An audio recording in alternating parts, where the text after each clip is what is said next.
Everyone wants to be rich, but almost no one talks about the one underrated attribute that actually builds long-term wealth. It's not luck, it's not timing, it's not the school that you go to, it's not intelligence, it's delayed gratification. The ability to hold off on short-term rewards so that you can stack life-changing gains over time. In this video, I'm going to break down why delayed gratification matters more than almost anything else in your life, and how learning to master it can set you up for a lifetime of freedom and wealth. Now, before you skip this video and think, boring, delayed gratification, who cares? Not for me.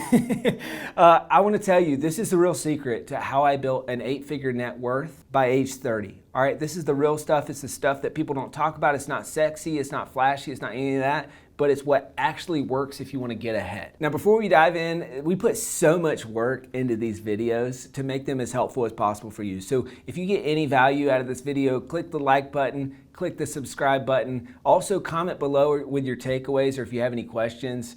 I respond to every single comment. Okay, it's actually me. So if you got questions about this stuff or if you got big takeaways, comment below. Let's dive in.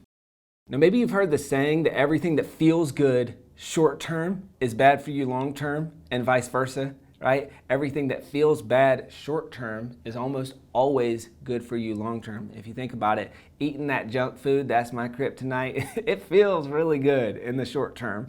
It's not that good for you in the long term, right? Working out feels bad. It's a sacrifice in the short term, but long term, you're fit, you're healthier, all that stuff. We live in a world where instant gratification, dopamine addiction, and a microwave mentality, it's sabotaging your success on a daily basis. There's a handful of decisions that you can make, especially in your 20s and 30s, but honestly, it's never too late. But if you're in your 20s and your 30s and you don't follow these 7 areas of delayed gratification, there's almost no chance that you succeed. Now, on the flip side, if you do follow them, it just starts to compound. I don't know if you've ever looked around in your life and thought, man, that guy it just feels like everything, he's just constantly ahead of me and constantly 2 steps, 3 steps, and it feels like everything's easy and getting even easier as he goes. And it's because that person followed these principles to build real wealth and not just dopamine grab the closest thing to them. So these 7 areas are really, really important. And I want to start with the first one, which is spending money to invest in yourself, even if you don't have it. All right, so early on, especially the earlier that you are in your career, but there's really never a bad time to do this, you need to invest money into your skills. All right, I remember when I was in high school and I wanted to get good at tennis. I had a friend who was really good at tennis, and he said, well, I said, hey, how are you doing this? How'd you get so good? He said, well, I hired a coach and I went to these private lessons. Now, I'm not the kind of guy that grew up in those communities, so that was a foreign concept to me. It's like, what do you mean, dude? You're gonna pay someone money to teach you tennis? Like, A, I don't spend money on stuff like that, and B, I don't have money like you do. And he said, hey, just try it. Like, pay $35 or whatever for this tennis clinic and show up, and you're gonna get better. It was just like this internal wrestling match with myself to even spend the money. And even asked my mom, like, hey, can we spend money for this? And she said, sure, let's try it. And I got it was like the most helpful hour and a half that I'd spent in my entire time playing tennis. I got so much better. And then so much so that I said, hey, I'm gonna go get a job at this tennis court so I can get some of these lessons for free. And I'm gonna keep paying for these lessons and keep investing in myself. And it unlocks something that I'll never forget and that I've replicated dozens of times since then, which is the core principle of who, not how.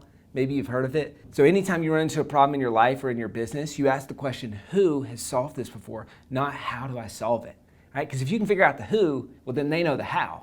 And you can pay them for a shortcut. And so early on in your career, and really forever in your career, you need to spend money to invest in yourself. This is a big one for me, is, I always think like, I'm gonna optimize opportunities, and I'll get to this in some of the next lessons, but for growth, for what's up here, right? Because nobody can ever take this away from me. Money will come and go, but nobody can ever take this away from me. And so you got to get comfortable investing in yourself, even when it's uncomfortable, and even when you maybe don't have the money, or you got to cut some other things out of your life. And that's the delayed gratification of, like, as a kid, back in this tennis story, it's like, I want an iPod.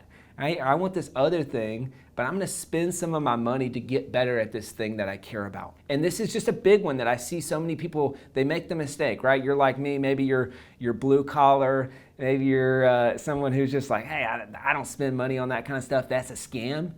It's a mistake. It's a huge mistake. And so early on, every chance that you get, you want to invest and then reinvest in yourself and delay the gratification of the other transient things that that money might buy for you. Second area of delayed gratification is in your career decisions. Okay, this is a really, really, really big one. Early on in your career especially, but really throughout your career, you need to optimize for growth. Okay, and so early on, I remember some of my first opportunities I took, it was not for the paycheck. It was because of how much I was gonna grow in that role. I can't hammer this home hard enough. This is like the key thing that I see people screwing up in their careers, see people screwing up in their businesses. I've been running my business for a decade. We've had, I don't even know, 100, 200 employees throughout the lifetime of the company. And I can't tell you how many people I've watched make a short-term decision to chase a temporary paycheck that is detrimental to their career and detrimental to their growth. At the start, you need to say, and I've got a whole nother video on this, like how to choose between opportunities, whether it's a job that you should take or a business that you should run, all that stuff. So check out that video. I got more in detail on this core concept, but there's kind of this pie chart, if you think about it, when you're choosing any opportunity. It's a pie chart of what are you optimizing for in that opportunity. Now that might be a paycheck, that might be growth, that might be stability, that might be flexibility, that might be something else, opportunities, whatever. But I would argue that the lion's share of that pie chart, especially before age 35, needs to be in the growth bucket, right? Because I mean, what's an extra $5,000 a year 10 years from now if you're at a job where you're not growing? The practical lesson here is look at who you're learning from. You know, Jim Rohn says you're the average of the 5 people that you spend the most time with, right? So who are the people that you'll be spending time with in that company or in that opportunity? The CEO, have they been where you wanted to go? I remember early in my career, I'm like, man, I would kill for an opportunity to be a number 2 or right next to someone who's built an 8-figure company. And so look for, and when you're filtering these opportunities, say, where am I going to grow and who am I going to be around? Who's the leader? What's my proximity to that leader? What are the other leaders or key performers? Are they A players, B players, whatever? And so where am I going to grow? A lot of people, they have 1 year of experience repeated 10 times instead of 10 years of experience. That's because they chase the short-term paycheck and they're not willing to operate delayed gratification. Because let me tell you, the grass will be greener. You got a lot of people talking about this, especially now, like, oh, changing jobs is the best way to get a raise. It's like, yeah, sure, in the short term. But if you want to really grow your skill set, you need to optimize for growth in your career decisions and in your business decisions, especially early on. Number 3, delaying big purchases. This might be the biggest one in the whole list. This is where so many people sabotage their success. All right, a lot of people make fun of me because I still drive my high school car, and I have been driving that high school car since high school, obviously, right? But this has been a long time. And so this car, it has close to 250,000 miles on it. It squeaks, it chirps. It's an '04 Nissan Altima. I mean, it's not a nice car. And there's been many times throughout my life where there's been temptation to upgrade that car, right? I'm going out on dates, picking them up in this junky Nissan Altima. I'm like, man, this is lowering my status. I'm never gonna find a wife, right? But the principle here is that you gotta delay that stuff as long as possible, because I can't overstate how important it is to have that capital, especially early. Now this starts all the way with college, right? I think you gotta do everything possible to graduate college without debt. Now, maybe you're watching this video and you're past that point. I suspect most people are. Well then, okay, the best thing you can do is help your kids with that decision in the future. But if you think about it, if you graduate college with a ton of debt, you're subservient to that debt pretty much forever until you get it paid off, right? And so you have to start, you lose the ownership of your decisions. You have to start making decisions that you might not like and you might not want to make because you got to pay off the debt. Everything that I did, especially early on, was just like, hey, I want to stay out of debt and I want to keep my expenses as low as possible. This is the reason why no one does this stuff, right? Because you seem like a loser when you delay all these big purchases. You want to feel like you're keeping up with the Joneses. You want to feel like you're advancing in life by going to the nice college. But okay, I got out of college. Now what's next? Oh, I bought a nice car, right? Okay, now what's next? I bought a nice house. right? I bought a dog, I bought this, I bought this, I bought this. And the next thing you know, you're just barely making ends meet because you fell victim to these big purchases, okay? And so for the first 10, 15 years of your life, especially adult life,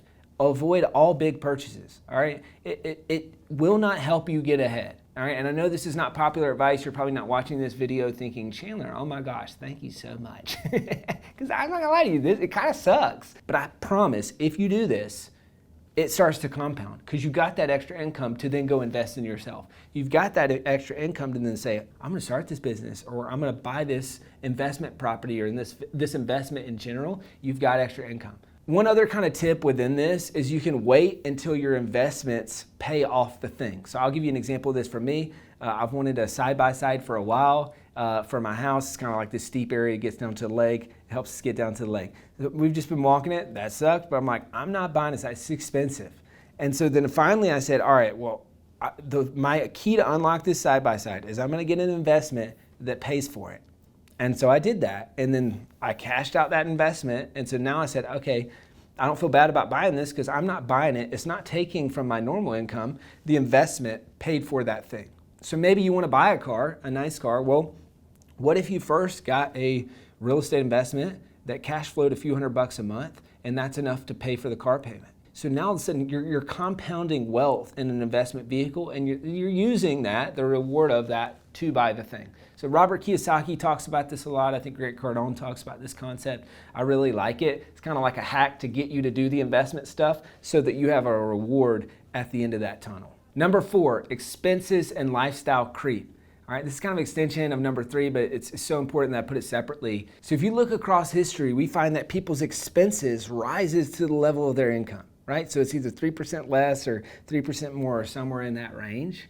And that's because it's lifestyle creep. And so especially in your first decade of your career, you need to do everything to keep your expenses as low as possible. Avoiding the big purchases will help, but there's a dangerous word. It's the word called recurring. Now, this is a beautiful word if it's recurring income, but it's a detrimental word if it's recurring expenses. So you want to avoid as much as possible increasing your recurring expenses, because then that just means your cushion is much less. Now, if your cushion is much less, that means you don't have excess money to invest in yourself or to invest in assets. So some of you need to go look at your personal P&L, and you need to sell off stuff, or you need to cut a bunch of expenses that aren't really moving the needle for you, right? Tighten your belt a little bit, then use that excess to invest in things that truly compound over time. I've got a financial advising company that does all my tax stuff and all my investment stuff and all that stuff. And I remember every time I would show up with somebody they were introducing me to, they would make fun of me and say, hey, this is Chandler Volt. He lives on beans and rice in California.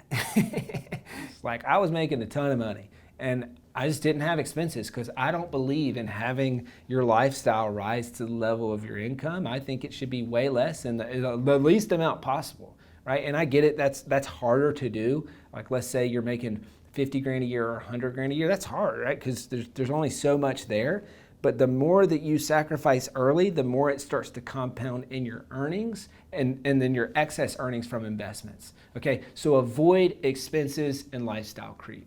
Number 5, your health. All right, up until this point, I focused on some core delayed gratification principles that are gonna help you actually build real wealth. But I put this one in here because this is what can just totally derail all that you're doing. All right, and so your health is your wealth. And sure, that's a saying, that's a cliche, whatever. But if you are not healthy and if you're not doing the right things to optimize your brain, your wealth is not gonna grow. All right, and this is especially important. This is one of the biggest things that I had to learn the hard way when I moved into knowledge work, all right, and white collar work. I come from a blue collar family. My parents met working night shift at a factory. I grew up running landscaping businesses and painting businesses and all that stuff. And you don't have, like, your health doesn't have to be that good. And quite frankly, we didn't have a lot of healthy options where I grew up. But then I found when I switched over, I always joke with my family, I'm basically just a glorified keyboard jockey at this point. I'm just behind a desk with a computer. So you find that it's not the physical stuff that matters so much when you're doing work with your brain, it's the mental. So your energy levels, how sharp are you, how alert? And so all the little things matter. Are you eating junk food? Are you drinking? Let's call it drinking on a school night, right? Are you drinking even just a beer the night before you got to go to work. Well, there's probably going to be brain fog. And so the big thing here is just the delayed gratification of working out in the short term.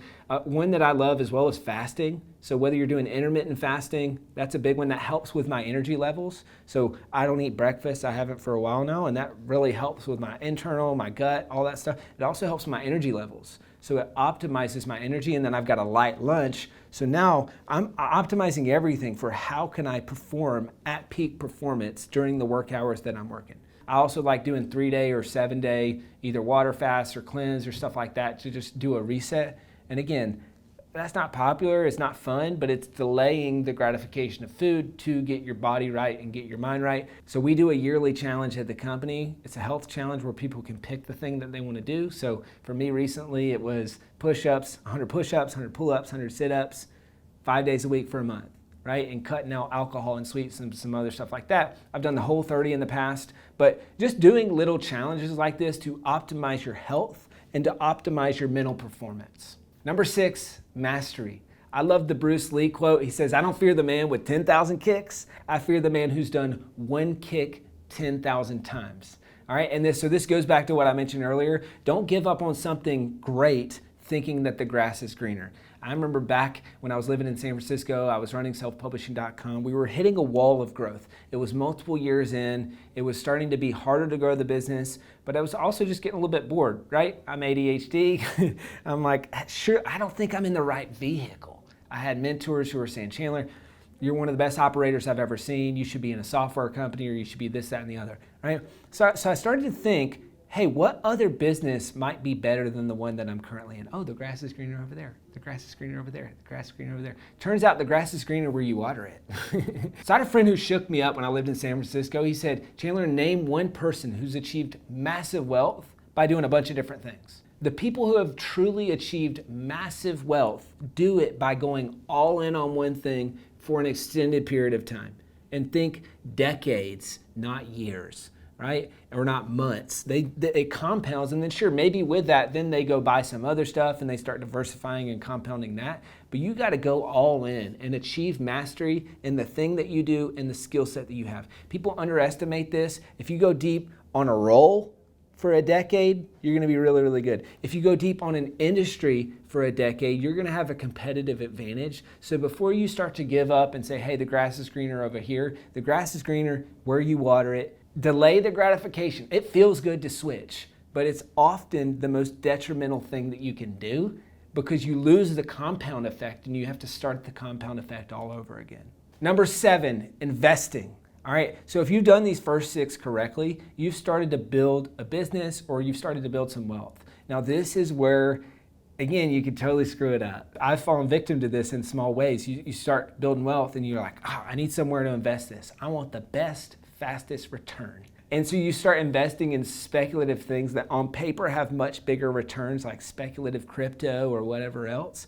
And then I've seen a bunch of friends fall victim to this. They do all the hard work to build the wealth and then they lose it like that because they're not willing, if it's too good to be true, it probably is. They're not willing to invest in true things that compound and maybe, be a little bit more risk off to compound their wealth. I love the Warren Buffett rules of investing. He says, rule number 1, don't lose money. Rule number 2, see rule number 1. Now, he's probably the extreme example of this, but he's also the extreme example of why it works. He says no to 99.9% of investments, but he cherry picks those ones that are true winners that are going to compound. I love this other quote, is that the skill set it takes to earn wealth is not the same skill sets that it takes to keep wealth or to even grow wealth. Right? And that's where a lot of entrepreneurs, myself included, fall into this trap. You get overconfident because you're like, oh man, I figured out how to make all this money. So I know how to grow it. It's a totally different skill set. And this is where I want to help you avoid what Keith Cunningham calls the dumb tax. I call it investing in the school of life. Right? Anytime you lose a big chunk of money, I'm like, all right, well, I'm investing in the school of life. I just learned a lesson. But some of these lessons get really expensive. Because if you made a bunch of money, well, then you just start throwing that money around and there's a graveyard full of those entrepreneurs that are back to zero. So instead of chasing short-term results or short-term cash with your investments, invest into things that compound. It's less sexy, which means it's also a lot less competitive, because not many people are willing to look 3-year, 5-year, 10-year investment returns, but you start doing that, you're gonna wake up 5 years, 10 years from now with massive compounding wealth. So those are the 7 ways to delay gratification and get ahead of everyone around you. Congratulations. If you even just do a handful of these things, you're gonna look around and you're gonna be ahead of all of your friends, all of your family, and this is what it truly takes to build real wealth. So I would encourage you, come back to this video, watch it again. These are timeless principles that when you're tempted to buy that car, or maybe when your spouse or significant other, you got a friend in your life that you care about, or your parents or whatever, they're about to make a huge financial mistake, send them this video, because this is gonna save you a ton of money, and not only that, it's gonna help you compound your wealth over the long term. I hope you love this video. If you do, go ahead and click the like button and the subscribe button for this channel. We got a bunch of other videos on this channel on how to grow your business, how to grow your wealth. So comment below, let me know what you think. That does more than you know to help get this video to more people like you, where we can help them stop making dumb decisions. If you like this video, you're gonna really like this one. This is the one I referenced earlier. It's all about how to choose between opportunities. So business opportunities, job opportunities. It's that second form of delayed gratification that I mentioned. Check out the video. It talks about the pie chart, what you're optimizing, all that good stuff. I'll see you in the next video.